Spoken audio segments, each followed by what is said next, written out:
Hey everyone, welcome to Chemfi Learners. In this video, we are going to start magnetic effects of electric current. I'll explain this term, magnetic effects of electric current. क्या होता है इसे मैं experiment के साथ explain करूँगी। तो मैंने एक बैटरी एलिमिनेटर लिया, ठीक है। बैटरी नॉर्मली बैटरी होती है, एलिमिनेटर होता है बस वो। और एक बड़ी आयरन नेल ली, जिसे मैंने कॉपर वायर से इंसुलेट किया और उस कॉपर वायर को मैंने इस बैटरी के साथ कनेक्ट कर दिया और मैंने करंट फ्लो करवाया। जैसे ही करंट फ्लो हुआ, यहाँ पे पड़ी छोटी छोटी आयरन नेल्स, यहाँ पे पड़ी छोटी छोटी आयरन नेल्स, इससे जाके अट्रैक्ट हो गई, इससे चिपक गई। और जैसे ही मैंने करंट को बंद किया, करंट के फ्लो को मैंने स्टॉप किया, वैसे ही ये आयरन नेल्स फिर से नीचे चली गई, नीचे गिर गई। ऐसा क्यों हुआ? क्योंकि जैसे ही करंट फ्लो हुआ, जैसे ही वायर से करंट फ्लो हुआ, वैसे ही इस करंट ने अपने अराउंड मैग्नेटिक फील्ड प्रोड्यूस किया, अपने अराउंड मैग्नेटिक फील्ड प्रोड्यूस किया, जिससे कि ये आयरन नेल्स इससे अट्रैक्ट कर गई। इस बड़ी वाली आयरन नेल जो अब इलेक्ट्रोमैग्नेट बन चुकी है करंट के फ्लो होने से, वो इलेक्ट्रोमैग्नेट से अट्रैक्ट हो गई। और जैसे ही मैंने करंट के फ्लो को बंद किया, वैसे ही ये था क्या बोलते हैं, ये मैग्नेटिक फील्ड था, मैग्नेटिक फील्ड भी डिसअपियर हो गया। मतलब मैग्नेटिक फील्ड जो बना था वो ख़त्म हो गया। करंट के फ्लो बंद करते ही मैंने करंट का फ्लो बंद किया तो मैग्नेटिक फील्ड भी प्रोड्यूस होना बंद हुआ, जिसकी वजह से जो आयरन नेल्स थी ये नीचे गिर गई फिर से। तो करंट के फ्लो होने से मैग्नेटिक फील्ड प्रोड्यूस हुआ। तो मैग्नेटिक फील्ड प्रोड्यूस होने से जो आयरन नेल्स थी छोटी छोटी, वो उससे अट्रैक्ट कर गई। इसका मतलब है कि जो इलेक्ट्रिक करंट है वो भी मैग्नेटिक फील्ड प्रोड्यूस करता है। मैग्नेटिक फील्ड क्या होता है ये मैं बाद में समझाऊंगी। सबसे पहले इसका मतलब इलेक्ट्रिक करंट भी मैग्नेटिक फील्ड प्रोड्यूस करता है। इस मैग्नेटिक फील्ड की वजह से जो प्रोड्यूस हुआ करंट के फ्लो होते ही, उसकी वजह से जो आयरन नेल्स थी ये इसके अट्रैक्ट कर गई। और जैसे ही मैंने करंट के फ्लो को बंद करवाया, वैसे ही मैग्नेटिक फील्ड जो प्रोड्यूस हुआ था वो भी ख़त्म हो गया, जिसकी वजह से आयरन नेल नीचे गिर गई। डन। अब मैग्नेट होते क्या है? मैग्नेट्स छोटे छोटे मैग्नेट्स ऐसा सब्सटेंस होता है, ऐसा ऑब्जेक्ट होता है जो कि अट्रैक्ट करता है छोटे छोटे आयरन के पीसेस को, स्टील के पीसेस को, निकल या फिर कोबाल्ट के पीसेस को अट्रैक्ट करता है अपनी तरफ। मैग्नेट की प्रॉपर्टीज होती है कुछ। मैग्नेट के दो पोल्स होते हैं, north and south. Magnet have two poles, north pole and south pole. और अगर मैंने मैग्नेट को फ्रीली सस्पेंड किया, धागे से लगा के फ्रीली सस्पेंड किया, तो वो नॉर्थ साउथ डायरेक्शन अपने आप ही शो कर देगा। जैसे कि यहाँ पे अपना नॉर्थ है, यहाँ पे साउथ है, तो मैंने मैग्नेट को फ्रीली सस्पेंड किया तो ये मैग्नेट नॉर्थ डायरेक्शन में नॉर्थ पोल को कर लेगा और साउथ डायरेक्शन में अपनी साउथ पोल को सस्पेंड कर देगा। और एक और बात, अगर मैंने एक बार मैग्नेट को बीच से ब्रेक कर दिया, तो ऐसा नहीं है कि साउथ पोल अलग हो जाएगा, नॉर्थ पोल अलग हो जाएगा। नो, जैसे ही मैंने ना बार मैग्नेट को ब्रेक कर दिया, वैसे ही ये मेरा साउथ पोल बन गया, ये मेरा नॉर्थ पोल बन गया, ये मेरा नॉर्थ पोल बन गया, ये मेरा साउथ पोल बन गया। मतलब कि कभी भी अपन बार मैग्नेट के एक पोल को अलग नहीं कर सकते, सेपरेट पोल्स को कभी भी हम अलग नहीं कर सकते बार मैग्नेट के। और like poles repel each other and unlike poles attract each other. Like poles की बात करें तो जैसे कि यहाँ पे मेरा नॉर्थ साउथ, यहाँ पे साउथ, यहाँ नॉर्थ, मैं दो बार मैग्नेट्स मैंने लिए और मैंने ऐसे लिए और मैंने उन्हें एक को पास लेके आई, दोनों को पास लेके आई एक एक बार करके। अपन ऑब्जर्व करेंगे ये जो मैग्नेट्स है, ये जो पेयर है मैग्नेट्स का, ये सडनली रिपेल कर रहा है, ये दूर भाग रहे हैं एक दूसरे से, बट ये दोनों अट्रैक्ट कर रहे हैं एक दूसरे पे। ये दोनों जाके जैसे ही मैं पास लेके आई, ये दोनों अट्रैक्ट कर गए एक दूसरे के साथ। क्यों? क्योंकि अगर यहाँ पे नॉर्थ पोल होता और यहाँ पे साउथ पोल है तो ये दोनों अट्रैक्ट कर जाते हैं, बट यहाँ पे साउथ पोल है, यहाँ पे भी साउथ पोल है, जिसकी वजह से लाइक पोल्स हो गए, और लाइक पोल्स हमेशा रिपेल करते हैं। नॉर्थ पोल रिपेल करेंगे, साउथ पोल भी रिपेल करेंगे, but north pole south pole attract करेंगे, south pole north pole will also attract. This is also a property of magnet. Like poles repel each other, unlike poles attract each other। ठीक है, अब बात करते हैं magnetic field और magnetic field lines की। इससे वो एक्सपेरिमेंट मैंने पहले बताया था, मैंने एक बैटरी ली थी एंड एक आयरन नेल ली थी, इसे कॉपर वायर से इंसुलेट किया और ये कॉपर वायर को मैंने इससे कनेक्ट किया, और जैसे ही मैंने करंट फ्लो किया, इस छोटी छोटी आयरन, जो छोटी छोटी टाइनी पीसेस थी आयरन नेल्स की, वो इसके अट्रैक्ट कर गई, क्योंकि यहाँ पे एक मैग्नेटिक फील्ड प्रोड्यूस किया। मैग्नेटिक फील्ड क्या होता है? Space surrounding a magnet in which magnetic force is exerted. इसका मतलब जैसे ही मैंने यहाँ पे करंट फ्लो हुआ, तो जहाँ पे आयरन नेल पड़ी थी बड़ी वाली, वहाँ पे कुछ स्पेस के अंदर मैग्नेटिक फोर्स एक्सर्ट हो गया, जिसकी वजह से आयरन नेल्स इसके अट्रैक्ट कर गई।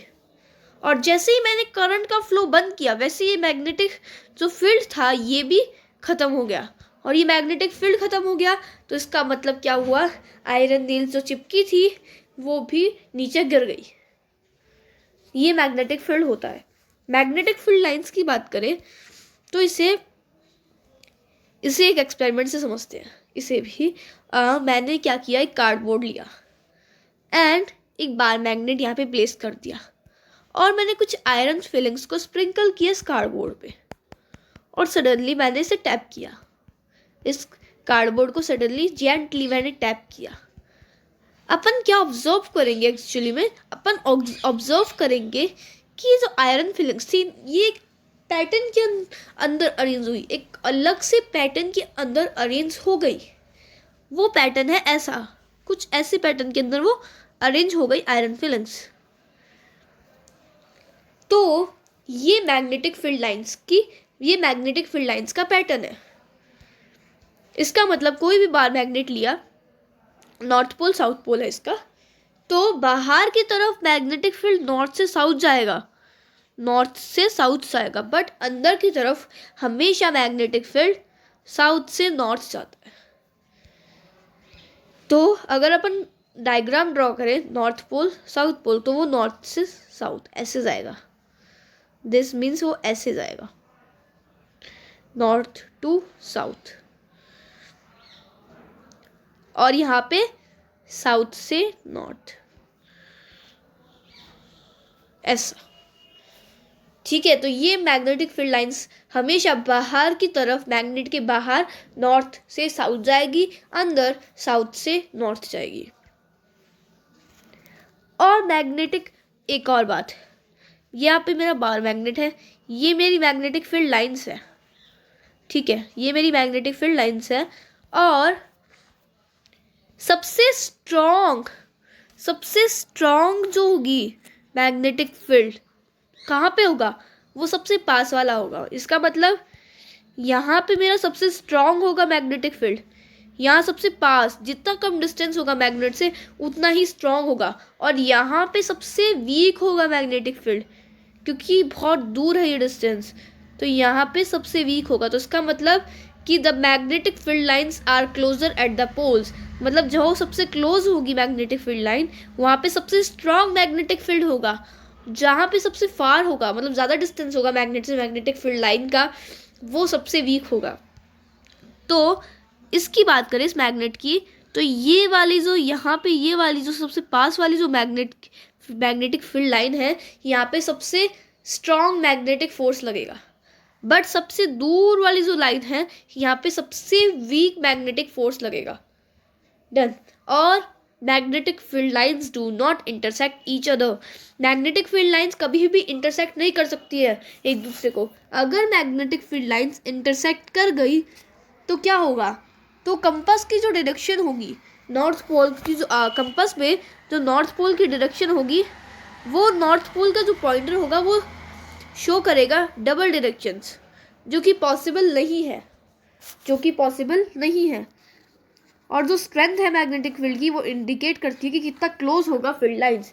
तो सबसे जो क्लोज होगा मैग्नेटिक फील्ड लाइन, वहाँ पे सबसे स्ट्रॉन्ग फोर्स लगे, सबसे स्ट्रॉन्ग मैग्नेटिक फोर्स होगा। सबसे दूर वाली मैग्नेटिक लाइन पे सबसे वीक मैग्नेटिक फोर्स होगा। And magnetic field lines do not intersect each other. This is due to the fact that the resultant force on the north pole at any point can be only in one direction. पर अगर magnetic field lines intersect कर गई तो जो resultant force है north pole का वो 2 direction show करेगा, जो कि पॉसिबल नहीं है। जो नॉर्थ पोल है वो 2 डायरेक्शन शो करेगा, जो कि पॉसिबल नहीं है। तो ये थी मैग्नेटिक फील्ड लाइंस की बात। अब करेंगे magnetic field due to a current carrying conductor. इसे भी एक एक्सपेरिमेंट के साथ समझते हैं। मैंने क्या किया, सपोज मैंने एक वायर लिया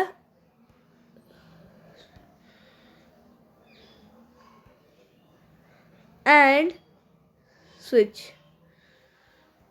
ठीक है, सेल से कनेक्ट किया। इसके पास मैंने कंपास रखा, ठीक है, कंपास रखा।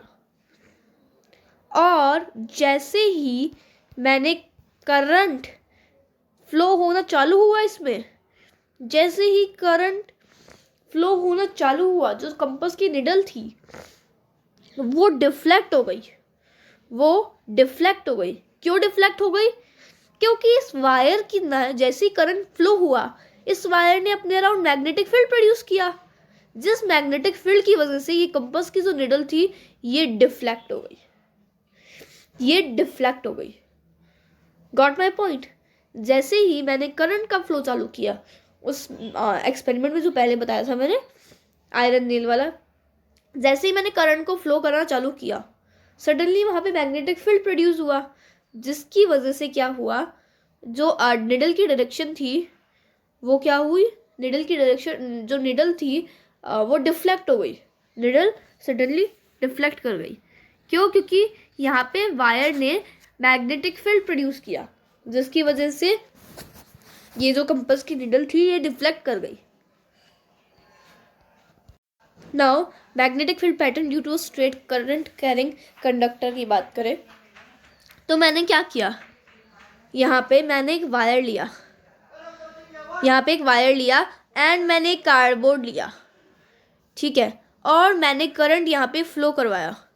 और करंट जैसे ही फ्लो हुआ, मैंने यहाँ पे आयरन फिलिंग्स को बिखेर दिया।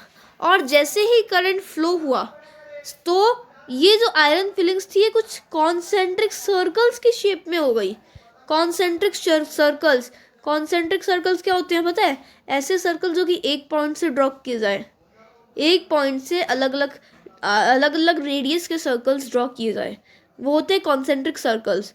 तो जैसे ही मैंने एक स्ट्रेट वायर से मैं कार्डबोर्ड लगाया और वहाँ पे आयरन फिलिंग्स को स्प्रिंकल किया और करंट फ्लो करवाया, तो वो कॉन्सेंट्रिक सर्कल्स की फॉर्म में मैग्नेटिक फील्ड, वो जो आयरन फिलिंग्स थी वो बन गई।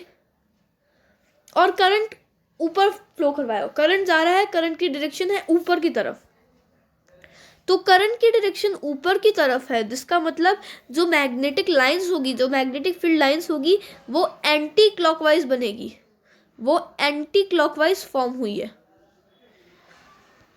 इसे हम जो राइट हैंड रूल है उससे समझेंगे। फिलहाल क्या हुआ कि जो मैंने जो करंट लिया था, करंट फ्लो हुआ था, स्ट्रेट कंडक्टर लिया, उसमें वायर कार्डबोर्ड को लगाया एंड उस पर आयरन फिलिंग्स को स्प्रिंकल किया, तो वो iron filings suddenly concentric circles की फॉर्म में बन गई। कॉन्सेंट्रिक सर्कल्स की फॉर्म में सडनली आयरन फिलिंग्स अरेंज हो गई, अपने आप में अरेंज कर लिया। क्यों किया ऐसा? क्योंकि इसका मतलब कि जो मैग्नेटिक फील्ड्स थी, magnetic field lines are circular in nature. Magnetic field lines circular होती है नेचर के अंदर, और जैसे ही करंट की डायरेक्शन ऊपर की तरफ हुई तो जो मैग्नेटिक फील्ड होगी वो एंटी क्लॉकवाइज होगी, और करंट की डायरेक्शन नीचे हुई तो मैग्नेटिक फील्ड लाइंस क्लॉकवाइज होगी। If a magnetic compass is placed near a conductor carrying wire current, the needle is deflected. This shows that a current conductor carrying current has a magnetic field around it. If the direction of the current is from north to south, then the deflection of the magnetic needle is towards the east. If the direction of the current is from south to north, the deflection of the needle is towards west. इसे हम समझेंगे normally एक right hand thumb rule से समझेंगे। उससे पहले 2 main points let me tell you. अगर magnetic field को बी से डिनोट करते हैं, ठीक है, magnetic field is directly proportion into current but inversely proportion into distance. इसका मतलब क्या हुआ? डायरेक्टली प्रपोर्शन करंट के होता है।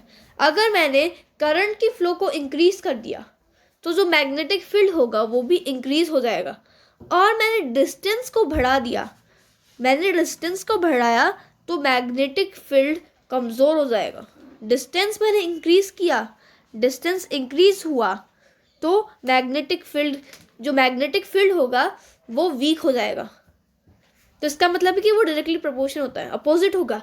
डिस्टेंस जितना ज़्यादा बढ़ेगा मैग्नेटिक फील्ड उतना कमज़ोर होगा, डिस्टेंस जितना ज़्यादा कम होगा मैग्नेटिक फील्ड उतना स्ट्रांग होगा। करंट जितना ज़्यादा बढ़ेगा मैग्नेटिक फील्ड उतना ही स्ट्रांग होगा। So, greater the current in the wire, stronger will be the magnetic field produced, and greater the distance of a point from the current carrying wire, weaker will be the magnetic field. जितना ज़्यादा distance होगा उतना ही week magnetic field होगा, और जितना ज़्यादा current होगा उतना ही स्ट्रॉन्ग मैग्नेटिक फील्ड होगा। इसका मतलब magnetic field is directly proportion into current but inversely proportion into distance. अगर मैंने करंट को बढ़ा दिया, करंट मैंने सपोज इंक्रीज कर दिया, तो जो मैग्नेटिक फील्ड होगा वो स्ट्रॉन्ग होगा, मैग्नेटिक फील्ड स्ट्रॉन्ग प्रोड्यूस होगा। Got it? ये समझ आया? मैंने करंट को जितना बढ़ाया, जैसे मैंने करंट को 60 एम्पियर्स को बढ़ा दिया, 60 एम्पियर्स मैंने करंट कर दिया, तो मैग्नेटिक फील्ड बहुत ज़्यादा स्ट्रॉन्ग हो जाएगा, बहुत स्ट्रॉन्ग हो जाएगा। और मैंने करंट को कम कर दिया तो मैग्नेटिक फील्ड भी कम होगा, स्ट्रॉन्ग नहीं होगा, वीक होगा। जितना ज़्यादा करंट उतना ही स्ट्रॉन्ग मैग्नेटिक फील्ड।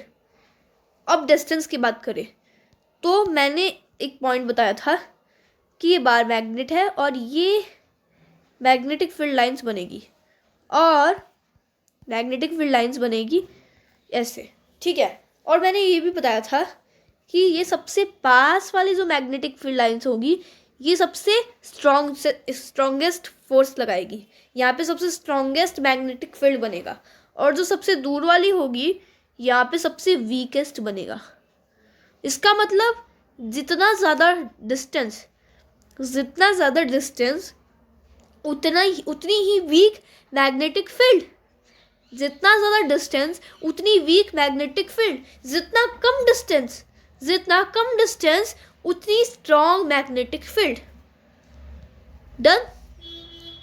अब करते हैं बात हम right hand thumb rule, Maxwell के right hand thumb rule.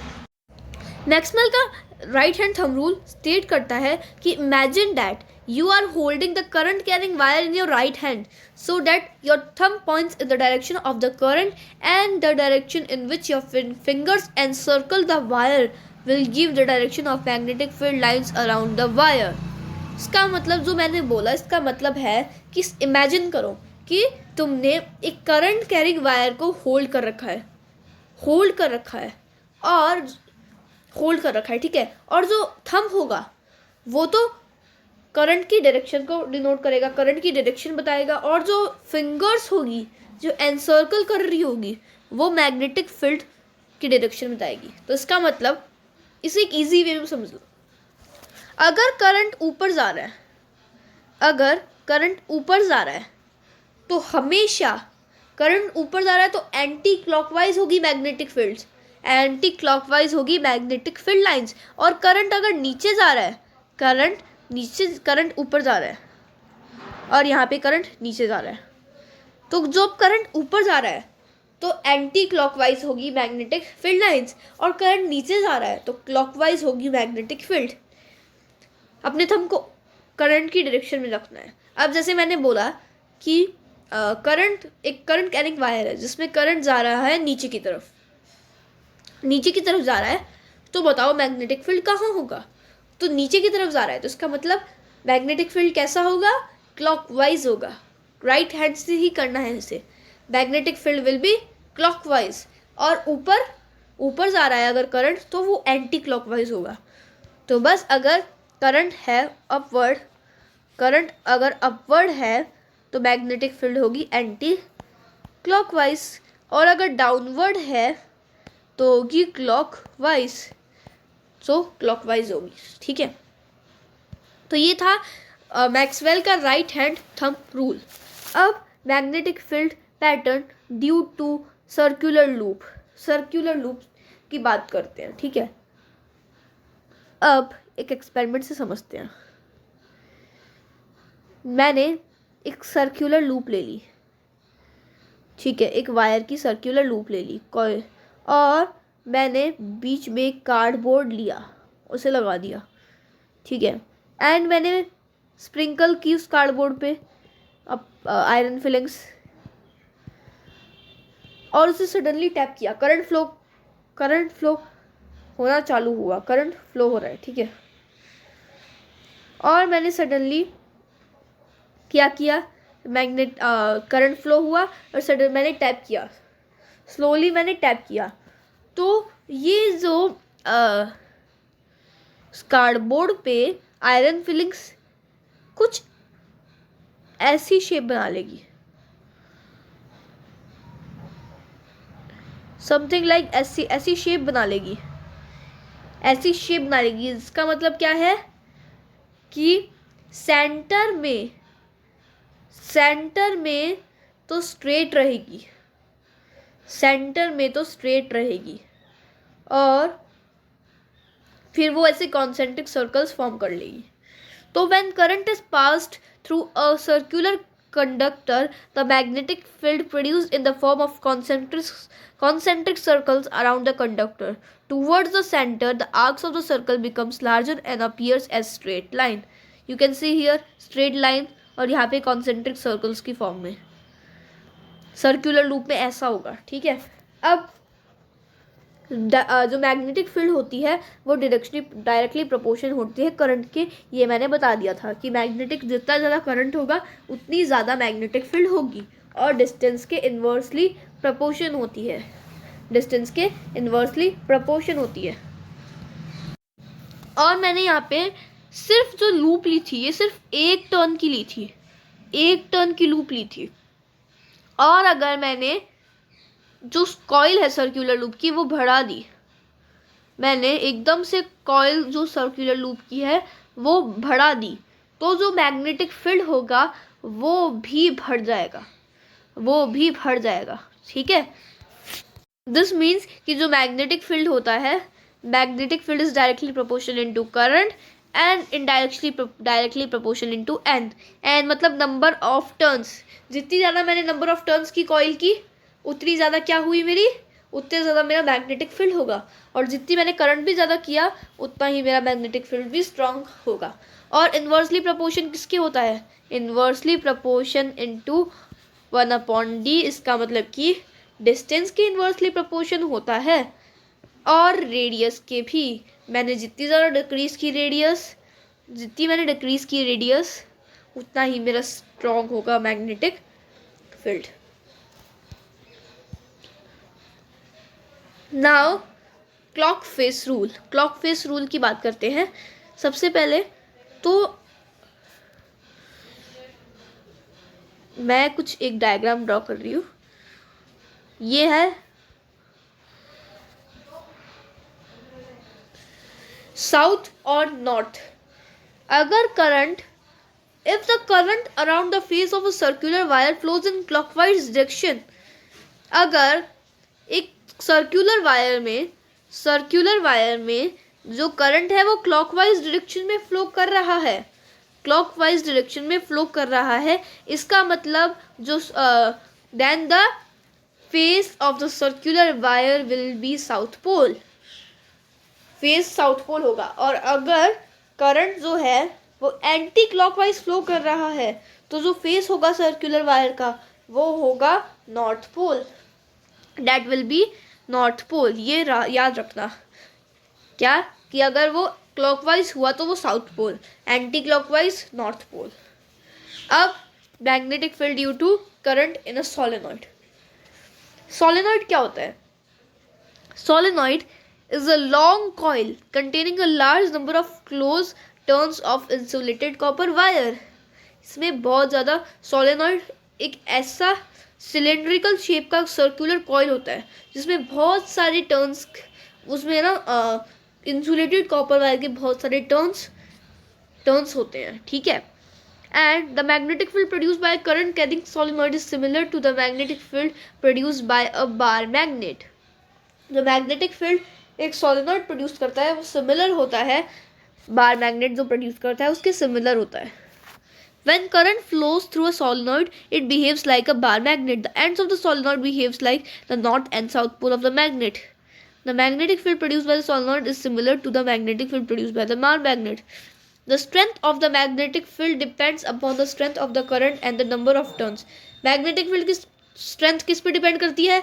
Number of turns पे and करंट पे। जितना ज़्यादा करंट उतनी स्ट्रॉन्ग मैग्नेटिक फील्ड, जितने ज़्यादा नंबर ऑफ टर्न्स होंगे कॉपर वायर के जो इंसुलेट किए मैंने उतना ही मेरा स्ट्रॉन्ग होगा मैग्नेटिक फील्ड। तो solenoid depends on strength of magnetic field depends on number of turns, strength of current in solenoid. जितने ज़्यादा मेरे नंबर ऑफ टर्न्स होंगे सोलेनॉइड पे कॉपर वायर के उतना ही मेरा स्ट्रॉन्ग होगा मैग्नेटिज्म, और करंट मैंने जितना ज़्यादा फ्लो करवाया उतना ही मेरा स्ट्रॉन्ग मैग्नेटिक फील्ड प्रोड्यूस होगा। तो हियर यू कैन सी ये है सोलेनॉइड। अब बात करते हैं इलेक्ट्रोमैग्नेट की। Electromagnet works on the magnetic effect of electric current. Electromagnets work on the magnetic effect of electric current. Electromagnet is a magnet consisting of a long coil of insulated copper wire wrapped around a soft iron core that is magnetized when current is passed। ये मेरा soft iron core है। इस पे मैंने बहुत सारा इस पे कॉपर वायर मैंने इंसुलेट किया है, और जैसे ही मैंने इससे करंट फ्लो करवाया वैसे ही ये जो सॉफ्ट आयरन कोर था ये मैग्नेटाइज हो गया। तो छोटी छोटी जो आयरन फिलिंग नेल्स है वो इससे चिपक सकती है, जैसे मैंने बताया था वो आयरन नेल वाला एक्सपेरिमेंट, उससे वैसे ही। तो the core of electromagnet must be soft iron ही होना चाहिए, because soft iron loses all its magnetism when current in the coil is switched off. अगर मैंने स्टील लिया सॉफ्ट आयरन की जगह स्टील ले लिया और मैंने करंट फ्लो करवाया और फिर करंट को बंद कर दिया, तो स्टील होगा वो ना करंट को फ्लो बंद करते ही मैग्नेटिज्म अपना लूज नहीं करेगा, but soft iron loses all its magnetism when current in the coil is switched off. Soft iron इसलिए लेना चाहिए। क्वेश्चन आ सकता है कि why we must take soft iron in the core of electromagnet, not the steel, because the core of electromagnet must be of soft iron, because soft iron loses all its magnetism when current in the coil is switched off। अगर मैंने steel ले लिया तो मैंने जैसे ही current बंद किया तो उससे जो मैग्नेटिज्म है स्टील से वो नहीं जाएगा, बट सॉफ्ट आयरन से वो मैग्नेटिज्म खत्म हो जाएगा। इसीलिए I have to take soft iron। A soft, strong magnetic field inside the solenoid can be used to magnetize a piece of magnetic material like soft iron when placed inside the coil. If electric current is passed through a wire wound around a piece of soft iron, it behaves like a magnet. Such a magnet is called electromagnet। ये electromagnet हो गया है। Now force on a conductor carrying current in magnetic field. इसे मैं एक experiment के साथ explain करती हूँ। मैंने एक आयरन रॉड ले ली, ठीक है, एंड मैंने एक हॉर्स शू मैग्नेट लिया, करंट फ्लो हुआ, हॉर्स शू मैग्नेट लिया, ठीक है, और यहाँ पे मैंने एक रॉड ले ली, ठीक है, रॉड को मैंने यहाँ पे टंगा दिया एंड करंट फ्लो हुआ। जैसे ही मैंने करंट को फ्लो किया, सडनली यू विल नोटिस कि जो आयरन रॉड थी वो भी डिस्प्लेस हुई। ऐसा क्यों? क्योंकि यहाँ पे मैग्नेटिक फील्ड प्रोड्यूस किया। जैसे ही मैंने करंट को फ्लो किया, मैग्नेटिक फील्ड प्रोड्यूस हुआ, जिसकी वजह से ये जो आयरन रॉड थी इसने मैग्नेटिक फील्ड अपने ऊपर एग्जर्ट हुआ, फोर्स एग्जर्ट हुआ, जिसकी वजह से ये आयरन रॉड जो है ये डिस्प्लेस हुई और हमेशा परपेंडिकुलर में रहता है। The force exerted is maximum if the conductor is perpendicular to the magnetic field. Force सबसे ज़्यादा मैक्सिमम जब होगा जब जो कंडक्टर है वो परपेंडिकुलर होगा, perpendicular to the direction of current and to the direction of magnetic field. जब परपेंडिकुलर होगा मैग्नेटिक फील्ड के डायरेक्शन में और करंट में, तब ही वहाँ पे सबसे ज़्यादा फोर्स एक्ट करेगा, सबसे ज़्यादा मैक्सिमम फोर्स एक्सर्ट होगा। अगर पैरेलल हुआ तो no force will act on it. Parallel हुआ तो no force will act on it. इसे अपन फ्लेमिंग के लेफ्ट हैंड रूल से समझेंगे, ठीक है।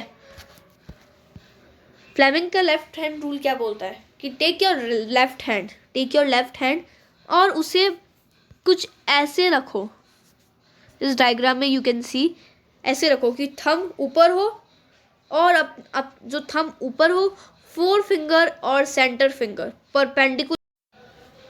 Now comes the electromagnetic induction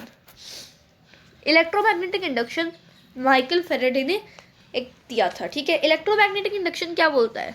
मैंने बताया था कि इलेक्ट्रिक करंट जो है वो मैग्नेटिज्म प्रोड्यूस करता है, वो मैग्नेटिक फील्ड प्रोड्यूस करता है, और मैग्नेट भी माइकल फेराडे ने बोला कि मैग्नेट भी इलेक्ट्रिक करंट प्रोड्यूस कर सकता है। अगर इलेक्ट्रिक करंट मैग्नेटिज्म प्रोड्यूस कर सकता है तो मैग्नेट भी इलेक्ट्रिक करंट को प्रोड्यूस कर सकता है, और उसने प्रूफ भी करके दिखाया। कैसे? उसने क्या किया, एक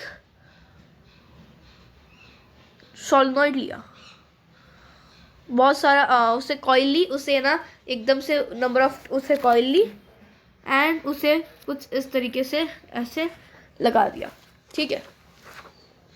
उस कॉइल को ऐसे रख दिया एंड ऐसे लगा दिया और उसने वायर के साथ कनेक्ट करके गैल्वेनोमीटर जोड़ दिया। गैल्वेनोमीटर क्या होता है? गैल्वेनोमीटर एक ऐसा डिवाइस होता है जो डिटेक्ट करता है, इंड्यूस्ड करंट को डिटेक्ट करता है कि वहाँ पे उस सर्किट के अंदर करंट है या फिर नहीं है, वो डिटेक्ट करता है। तो क्या किया, सोलेनॉइड ले लिया, जो वायर थी उसे कॉइल में ऐसे ऐसे अरेंज किया, उसे वायर के साथ कनेक्ट किया, गैल्वेनोमीटर के साथ कनेक्ट कर दिया, और एक कंपास लिया, उस कंपास को इस कॉइल के अंदर घुसाया, अंदर डाला। जैसे ही उसने अंदर डाला वैसे ही इस गैल्वेनोमीटर में डिफ्लेक्शन हुआ,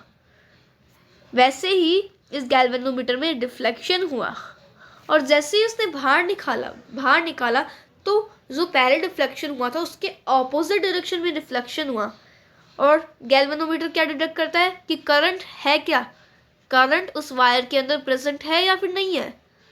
तो जैसे ही उसने मैग्नेट को अंदर घुसाया उस कॉइल के, उस वायर के, वैसे ही गैल्वेनोमीटर ने डिफ्लेक्शन शो किया, और जैसे ही बाहर निकाला और जो डिफ्लेक्शन था वो अपोजिट डायरेक्शन में हो गया। इसका मतलब करंट उसमें करंट उसमें प्रोड्यूस हो रहा है, करंट उसमें प्रोड्यूस हो रहा है। और जैसे ही मैंने उस मैग्नेट को अंदर बहुत देर के लिए रख दिया कॉइल के अंदर, तो एक बार डिफ्लेक्शन शो हुआ, जैसे मोशन में आया मैग्नेट वैसे तो डिफ्लेक्शन शो हुआ, और जैसे ही वो मोशन से रुक गया वैसे ही डिफ्लेक्शन होना बंद हो गया। इसका मतलब जो मैग्नेट है वो मोशन में होना चाहिए, अगर वो मोशन में नहीं हुआ तो करंट नहीं होगा। और जैसे ही मैं उसे अंदर घुसा रही हूँ मोशन आया मैग्नेट पे या फिर कॉइल, किसी में तो मोशन आना चाहिए, मोशन हुआ तो करंट भी वहाँ पे आया, करंट भी आया, मोशन बंद हुआ करंट भी बंद हो गया। तो गैल्वेनोमीटर ने डिफ्लेक्शन शो किया। जैसे ही मैंने जो बार मैग्नेट था उसे कॉइल के अंदर डाला वैसे ही गैल्वेनोमीटर ने डिफ्लेक्शन शो किया, बाहर निकाला तो भी किया, लेकिन उसको मैंने अंदर ही प्लेस किया तो एक बार तो शो किया जब मैंने अंदर घुसाया, लेकिन वो जैसे ही मोशन से रेस्ट पे आया मैग्नेट वैसे ही उसने शो करना बंद किया। इसका मतलब कि मोशन में वहाँ पे करंट, जैसे ही मैं मोशन में किया तो वहाँ पे करंट प्रोड्यूस हुआ, जिसकी वजह से गैल्वेनोमीटर में डिफ्लेक्शन हुआ। Change in magnetic field produces induced current. एक और एक्सपेरिमेंट है, एक मैंने बार मैग्नेट लिया जिसमें मैंने वहाँ पे कॉइल ली, यहाँ पे मैंने बहुत सारे नंबर ऑफ टर्न्स की कॉइल ली, यहाँ पे थोड़े कम की ली, यहाँ पे मैंने दोनों में कॉइल ली, ठीक है। एंड मैंने यहाँ पे मैंने एक बैटरी ली, सेल लिया, बैटरी ली और मैंने करंट को पास करवाया। यहाँ पे दूसरे वाले में मैंने गैल्वेनोमीटर लिया दूसरी कॉइल पे, ठीक है। और जैसे ही मैंने करंट एक ही बार मैग्नेट पे मैंने दो तरफ कॉइल्स को, एक साउथ की तरफ एक नॉर्थ की तरफ मैंने कर दी, और एक तरफ तो मैंने बैटरी से कनेक्ट किया और एक तरफ गैल्वेनोमीटर से कनेक्ट किया। और जैसे ही मैंने करंट को फ्लो करना चालू किया वैसे ही यू विल ऑब्जर्व कि इस गैल्वेनोमीटर में डिफ्लेक्शन आया, इस गैल्वेनोमीटर में डिफ्लेक्शन आया। क्यों?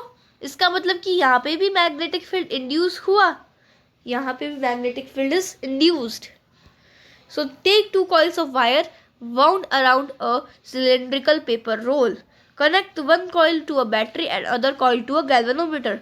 If current is passed through the first coil, the galvanometer needle shows a deflection in the second one. If the current is disconnected, the needle moves in the opposite direction. अगर मैंने current को disconnect कर दिया, current का flow बंद हुआ, तो जो गैल्वेनोमीटर था वो ऑपोजिट डायरेक्शन में डिफ्लेक्शन शो करेगा। This shows that the induced current due to the change in a magnetic field. Current induce हुआ, जैसे ही मैग्नेटिक फील्ड चेंज हुआ करंट भी इंड्यूस हुआ। जैसे मैंने करंट को फ्लो करवाया वो गैल्वेनोमीटर डिफ्लेक्ट हुआ, और जैसे ही मैंने बंद किया वैसे ही गैल्वेनोमीटर अपोजिट डायरेक्शन में डिफ्लेक्ट हुआ। The direction of the induced current is given by Fleming's right hand rule. अब फ्लेमिंग का राइट हैंड रूल, फ्लेमिंग का राइट हैंड रूल क्या बोलता है कि it states that if the thumb, forefinger and middle finger is perpendicular to each other such that the thumb points in the direction of motion, forefinger in the magnetic field, और जो centre finger है, middle finger है, वो induced current. पहले वाला जो right hand left hand जैसा था वैसा ही राइट हैंड वाला है, बट इसके अंदर जो डायरेक्शन होगी वो थोड़ी चेंज हो जाएगी। इसका मतलब अगर करंट नॉर्थ में है तो करंट नॉर्थ में है, एंड मैग्नेटिक फील्ड वेस्ट में है, तो मोशन कहाँ पे होगा? Motion will be downwards, motion will be downwards. ये राइट हैंड से करना है। तो इंड्यूस करंट किससे दिया गया? फ्लेमिंग्स राइट हैंड रूल से शो किया गया।